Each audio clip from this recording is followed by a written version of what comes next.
Hello, my fellow Simons. This is Dogg Society. I'm your host, Mr. Grem, and today we will be restarting a series that I did a long time ago. This series is called Reading with Grem, and the last time I tried to do this, I was trying to cover my face up, and I was trying to be like one of those mysterious YouTubers who never shows their face.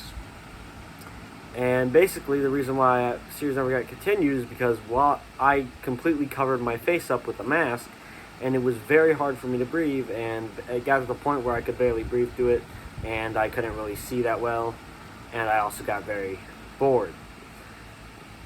Mostly because that book was Harry Potter and the Sorcerer's Stone, and I couldn't even get past the first 5 pages. So I thought to myself, I really wanted to do that series, so now that I don't have a mask over my face, I can put something a little bit more fancy on, as you can see, and I have decided to, instead of reading a book that would probably take me a year to finish reading out loud and recording a bunch of different videos, I have decided to start simpler. A book called Katt versus Dogg. Both of those spelled with double blah blah. It's by James Patterson and Chris Grabenstein. I hope I said that right. But yes. I'm probably going to get right in the book, but I'm going to give you a brief overview of what it is. Basically, these 2 people who hate each other get stuck in a forest together and they have to work together to survive, blah blah blah. Stuff like that. So, I've decided to read this. And here's a quick explanation. Every single video I do, I will read a singular chapter, maybe more if the chapter's short. And that's about it. So I say let's get started, since we're already 2 minutes in video and I haven't even read a single word.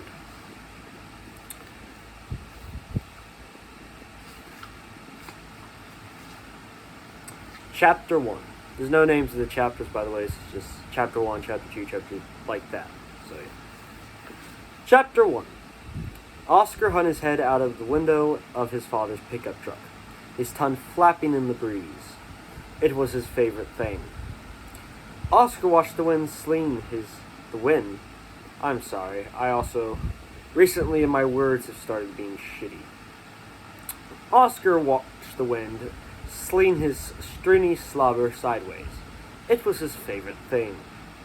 The truck was going 70, maybe 80 miles an hour, swerving around all the other cars and trucks and motorcycles. Oscar saw shiny hubcaps spinning everywhere. He wanted to chase them all, because chasing stuff was his favorite thing.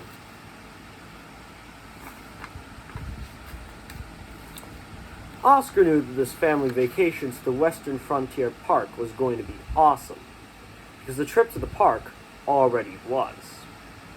It was his favorite road trip ever. Suddenly, Oscar heard something wet go splat. His father growled behind the wheel. "Oh, cheese on a biscuit! One of them stupid cats in that stupid SUV just stuck out its stupid head and hocked up a hairball. Splattered all over my windshield here." "Duke," said Oscar's mom, "did you forget to take you to the slipper shop this morning?" "No, Lola, because this was supposed to be a fun family vacation," and splat. Another wet glob of slimy hair coated with crud hit the windshield. "Ah, bully stick," grumbled Oscar's dad. "Why can't it just burp for once?" He jammed his paw down the accelerator. The truck shot up the road even faster. But no! They always got hocked up 2 hairballs. He put on a funny, fancy pants cat voice. "Oh, look at me. I'm so special. I'm a cat. Every time I puke twice. And I have that stupid thing where they heave their shoulders up and down fast," added Fifi, Oscar's teenage sister.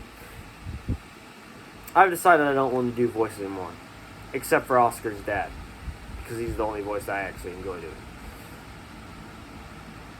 Cats are so totally disgusting and whatever.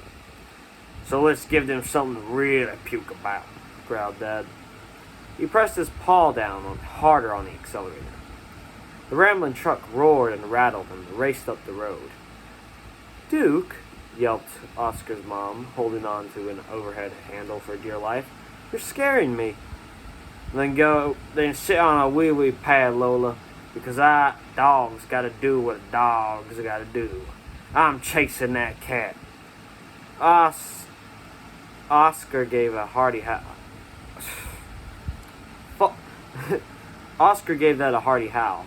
Ow! The dusty pickup zoomed up the highway, cutting in and out of traffic until it was parallel with the sleek black SUV. Hey, Mr. Whiskers! Dad shouted across the front seat of the cat behind the wheel. Watch where you're puking! Oscar panted in happy anticipation. This was going to be so good. Listening to his father yell at cats was his favorite thing. Chapter 2. Oh, another thing to explain about this book is that the chapters go in between characters. So that first chapter you heard was with Oscar. The second chapter is now going to be Molly's point of view, which is the other main character. Molly Histleton sat at the back seat of her family's SUV, pretending to enjoy the classical music her father was listening to on the radio. Molly was an excellent actress. She was good at pretending things. The brand new, fully equipped SUV that had a litter box behind the back seat hummed along the highway contentedly, its motor softly purring. Isn't Meowsot marvelous? Said Molly's father, as he conducted the symphonic music with his synchronized flicks of his tail. Molly's mother was curled up in the sunny front seat, napping peacefully. Molly's brother, Blade, who was feeling better after a brief bout of car sickness, which included some hairball hurling, was playing with his handheld game gizmo, chasing a red dot. The cats were on their way to Western Frontier Park, home of rare, exotic, and frightfully wild creatures. Molly couldn't wait. It promised to be quite an extraordinary, dramatic vacation. Suddenly, a rattly old pickup truck filled with slobbering dogs, yuck, pulled alongside the cat's sports utility vehicle. The curly-furred mop in the passenger seat was covering her eyes with both paws whilst the snarling dog behind the wheel barked something fierce. Of course, Molly couldn't hear what he was barking. The SUV had very good soundproofing. There was a young dog, a boy about Molly's age, with his head hanging out the rear cab window. The boy was slobbering all over himself. So disgusting. A fuzzy tennis ball bounced off the SUV's driver's side window. Molly rolled her eyes. Dogs were forever tossing tennis balls. Molly's father sighed and powered down his tinted window. Molly glanced at the speedometer. They were flying along at 80 miles per hour. Molly sank her claws into the seat so she wouldn't get blown away. Yes, her father sneered at the dogs through a sly grin. Might I be of some assistance? Are you dogs looking over yet another place to pee? Pull over! Ah, fuck, I forgot the other one's voice.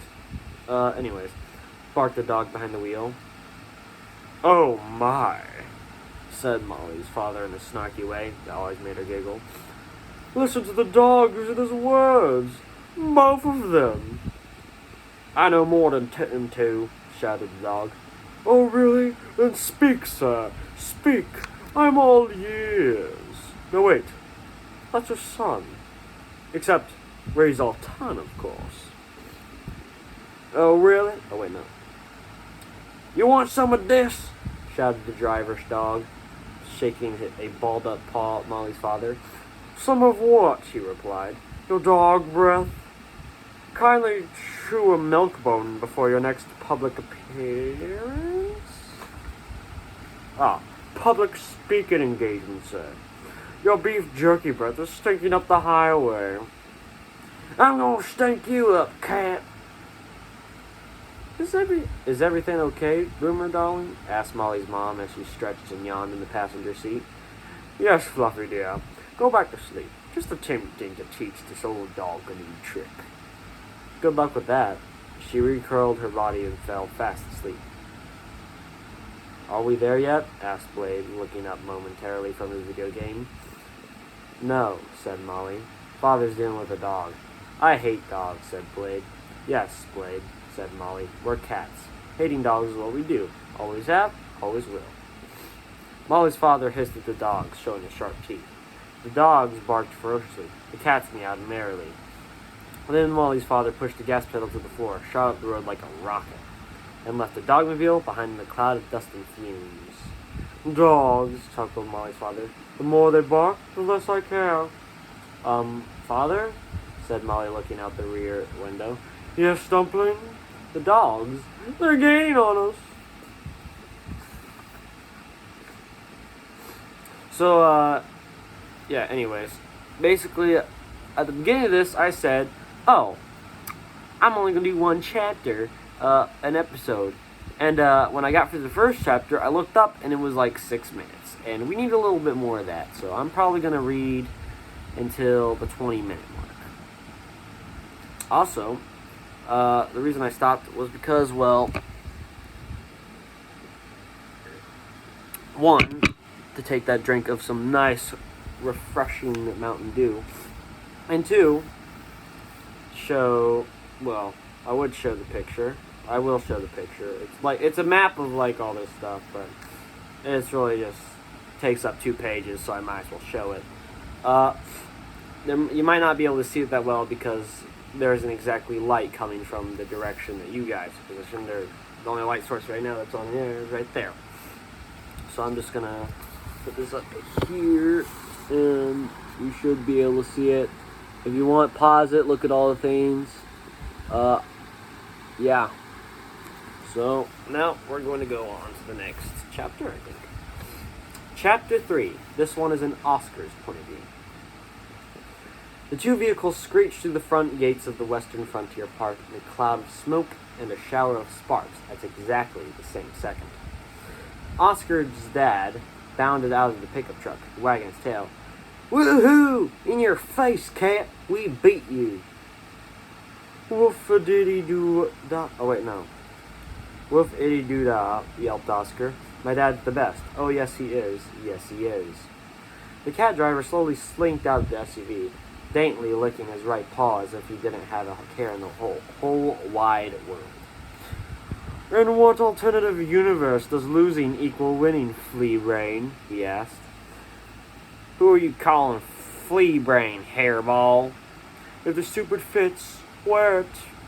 Well, at least I don't smell like a can of tuna that's been sitting in the sun too long. No, you smell like a wet dog. What's the matter? Couldn't wait till you found a fire hydrant? What about you? Still peeing in a sandbox and trying to cover it up. Enough, shrieked the commanding voice of a majestic-looking hawk owl who was wearing a park ranger outfit. Enough, shrieked the commanding voice of a majestic... Pardon me, it appears I did not have enough dew in my system to read.